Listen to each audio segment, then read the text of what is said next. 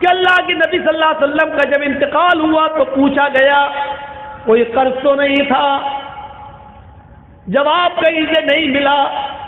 سب سے پہلے ابو بکر صدیق نے آپ کی نماز جنازہ پڑھی، پھر عمر فاروق نے نماز جنازہ پڑھی، پھر عثمان غنی نے نماز جنازہ پڑھی، پھر حضرت علی نے پڑھی۔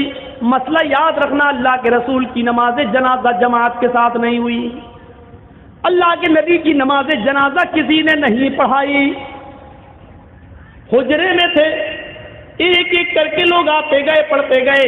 پہلے ابو بکر صدیق نے پڑھی، پھر عمر فاروق نے پڑھی، پھر عثمان غنی نے پڑھی، پھر حضرت علی نے پڑھی، پھر ایک ایک صحابہ بعد میں آتے گئے پڑھتے گئے، ایک ایک کر کے پڑھتے جاتے نکلتے جاتے، یہاں تک کہ بعد میں عورتوں نے بھی نماز جنازہ پڑھی اور سب سے لاسٹ میں بچوں نے نماز جنازہ پڑھی۔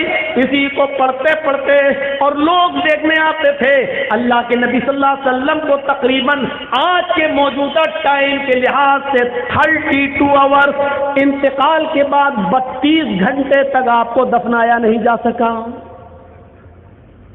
32 گھنٹے تک آپ کو دفنایا نہیں جا سکا۔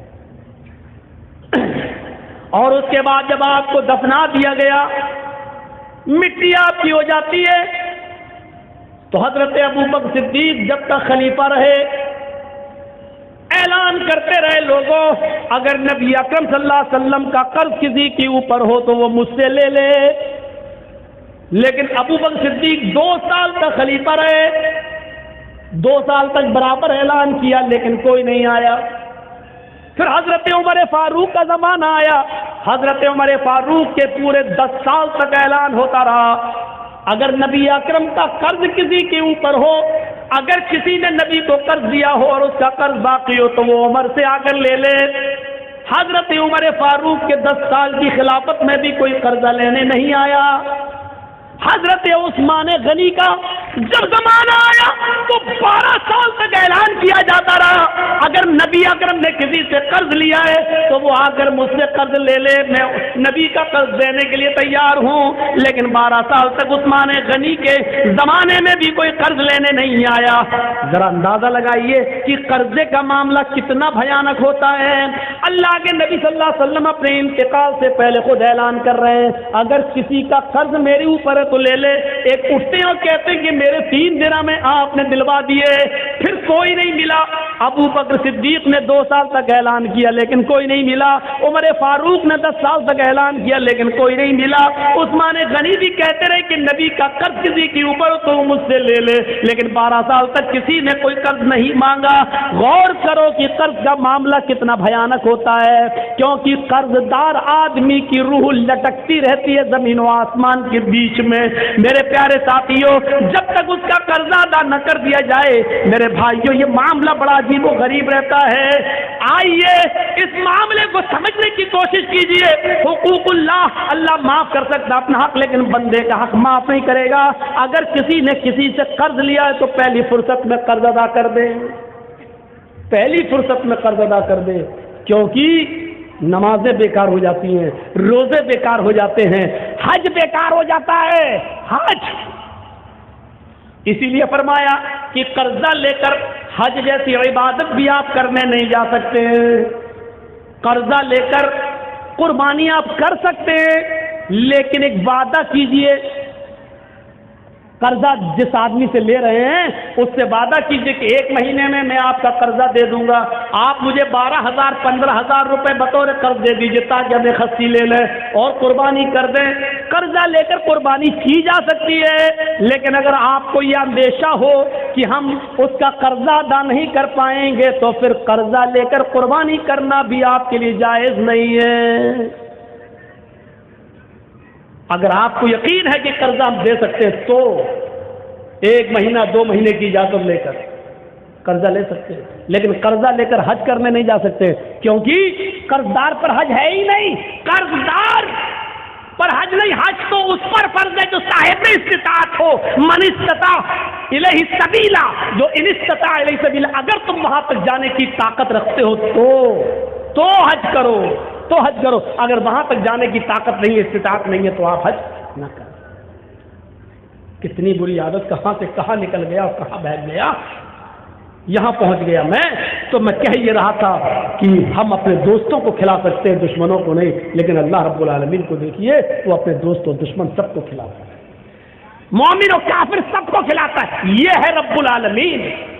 اس کے بعد آئیے دوسری آیت پر، الرحمن الرحیم، کتنی بڑی نعمت ہے، وہ بڑا ہی رحم کرنے والا، انتہائی مہربان ہے۔ اللہ کتنا بڑا مہربان ہے، یہ سمجھنے کے لیے بعد میں ہم آپ کو اس طرف بعد میں آئیں گے، پہلے یہ سوچئے، اللہ کہتا ہے کہ میرے پاس رحمت کے 100 درجے ہیں۔ اس بات کو ذرا غور سے سنیے گا، یہ سمجھ گئے تو پوری تقریر سمجھ جائیں گے۔ اللہ نے کہا میرے پاس رحمت کے 100 درجے، اللہ نے کہا مطلب اللہ کے نبی نے کہا، اللہ نے فرمایا، یعنی حدیث قدسی، اللہ کے نبی فرماتے ہیں کہ اللہ نے فرمایا میرے پاس رحمت کے 100 درجے ہیں۔ دنیا میں جو تم رحم و کرم، محبت و الفت دیکھ رہے ہو، یہ ایک درجہ میں نے دنیا میں اتارا ہے، رحمت کے 100 درجوں میں سے صرف ایک درجہ میں نے دنیا میں اتارا ہے، 99 درجے میں نے اپنے پاس رکھے ہیں۔ اب میں کسی سے پوچھوں رحمت کے کتنے درجے ہیں؟ 100۔ اور دنیا میں اللہ نے کتنا درجہ اتارا ہے؟ ایک، صرف ایک۔ ایک مرغی کو دیکھیے آپ، مرغی بلی کو دیکھتی ہے فوراً بھاگتی ہے، لیکن وہی مرغی جب انڈوں پر بیٹھتی ہے اور انڈوں سے چوزے نکلتے ہیں، اور مرغی جہاں سڑک پر دانا چگتی ہے، اپنے بچے اس کے پیچھے پیچھے آتے ہیں، اچانک بلی کو دیکھتی ہے مرغی تو بھاگتی نہیں ہے۔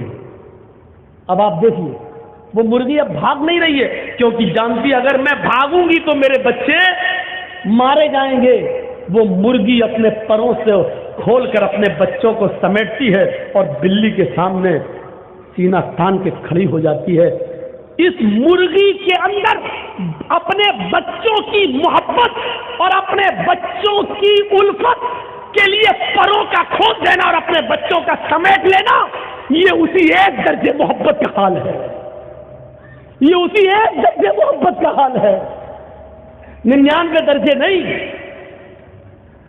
ایک کتیا جب اس کے بچے پیدا کرنے کا وقت آتا ہے تو آپ دیکھیے کتیا بھی ایسی جگہ تلاش کرتی ہے کہ ہم اپنے پیٹ سے اپنے بچوں کو جنم دے سکیں جہاں دوسرے کتے نہ پہنچ پائیں اور خطرناک جانور وہاں پہنچ کر ہمارے بچوں کو مار نہ ڈالیں۔ آپ نے دیکھا کبھی؟ وہ کتیا بھی ایسی جگہ تلاش کرتی ہے جہاں اس کے بچے محفوظ رہ سکیں۔ یہ محبت اس کتیا کے اندر کس نے ڈالی؟ ایک بکری کو دیکھیے، ایک گائے کو دیکھیے، ایک بھینس کو دیکھیے، جب وہ بچہ جنتی ہے تو کتنی غلاظت اور گندگی اس بکری کے بچے کے اندر ہوتی ہے۔ وہ بکری، وہ بھینس، وہ گائے جب بچہ پیدا کرتی ہے تو اپنی زبان کھول دیتی ہے اور اپنے بچے کے جسم پر لگی ہوئی گندگی کو اپنی زبان سے چاٹتی ہے اور اپنے بچے کو کھڑا کرنے کی کوشش کرتی ہے اور پھر اس بچے میں روح ٹھوک دیتی ہے۔ اور پھر آپ دیکھیے جب بھینس یا گائے کا مالک اس گائے کے دودھ کو دوہتا ہے تو گائے اور بھینس اپنے بچے کو پلانے کے لیے تھوڑا سا دودھ اوپر چڑھا لیتی ہے، تصور کرو۔ اور جب اس کے بچے کو چھوڑا جاتا ہے تو فوراً وہ گائے اور بھینس دودھ کو نیچے اتار کے اپنے بچوں کو پلاتی ہے۔ یہ محبت، یہ الفت اس گائے کے اندر، اس بھینس کے اندر، اس بکری کے اندر کس نے رکھی ہے؟ یہ اسی محبت، اسی رحمت کے ایک درجے کا حال ہے، اسی رحمت کے ایک درجے کا حال ہے۔ اور سنیے، جس نے 99 درجے اپنے پاس رکھے ہو وہ کتنا مہربان ہوگا۔ ایک بکری جب اپنے بچے پر اتنا مہربان ہے، ایک کتیا اپنے بچے پر اتنا مہربان ہے، ایک مرغی اپنے بچوں کے لیے اتنا مہربان ہے، تو سوچئے یہ ابھی ایک درجہ ہے، ابھی ہم انسانوں پر نہیں آئے، حضرت عمر فاروق فرماتے ہیں ایک جنگ کے اندر کچھ قیدی گرفتار کیے گئے اور گرفتار کر کے ان کو جناب محمد رسول اللہ کے سامنے لایا گیا۔ ایک جنگ کے اندر کچھ قیدیوں کو گرفتار کیا گیا اور ان قیدیوں کو محمد رسول اللہ کے سامنے پیش کیا گیا۔ ان قیدیوں میں ایک عورت بھی تھی۔ جو قیدی قید کر کے لائے گئے، جو مجرم قید کر کے لائے گئے، ان مجرمین کی لسٹ میں، ان قیدیوں کی لسٹ میں ایک عورت بھی تھی۔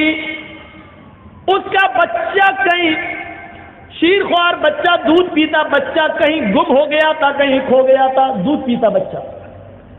یہ عورت جب اللہ کے نبی صلی اللہ علیہ وسلم کے سامنے پیش کی گئی اور جو قیدی نبی کے سامنے پیش کیے گئے، اس عورت کو ہوش نہیں ہے کہ ہم کو نبی کے سامنے پیش کیا گیا ہے، کیا سزا ملے گی۔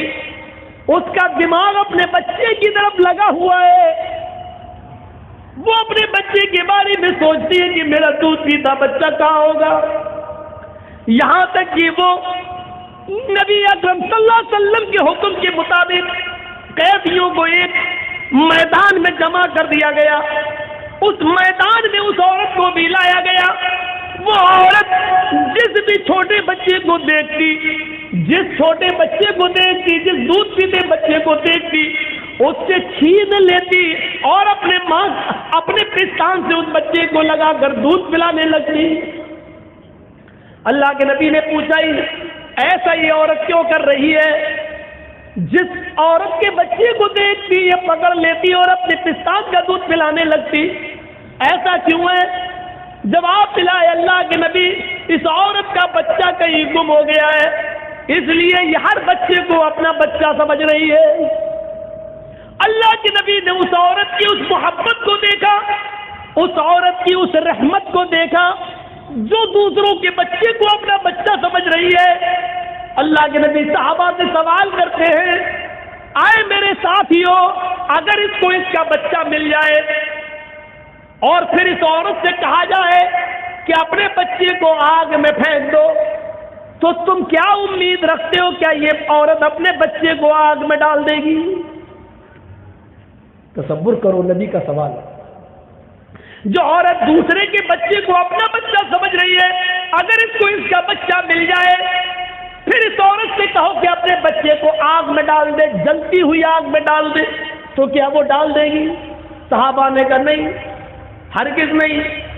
اس کی محبت یہ کبھی گوارا نہیں کرے گی کہ وہ اپنے بچے کو آگ میں ڈال دے۔ اللہ کے نبی فرماتے ہیں، میرے ساتھیوں، رب کی رحمت کے 100 درجوں میں سے ایک درجہ رحمت کا یہ حال ہے کہ ماں اپنے بچے کو آگ کے حوالے نہیں کر سکتی ہے۔ جس کے پاس 99 درجے رحمت ہو، وہ قیامت کے دن اپنے بندے کو جہنم کی آگ میں کیسے ڈالے گا؟ اس کی رحمت یہ کیسے گوارا کرے گی کہ اپنے بندے کو جہنم میں ڈال دے؟ لیکن بندے گناہ کر کر کے، شرک کر کر کے، بدعتیں کر کر کے، شراب نوشی کر کر کے، حرام کھا کھا کر، حرام کی کاروبار کر کر کے اپنے آپ کو خود جہنم میں لے جاتے ہیں، تو اس میں اللہ کی رحمت پھر غضب میں بدل جاتی ہے۔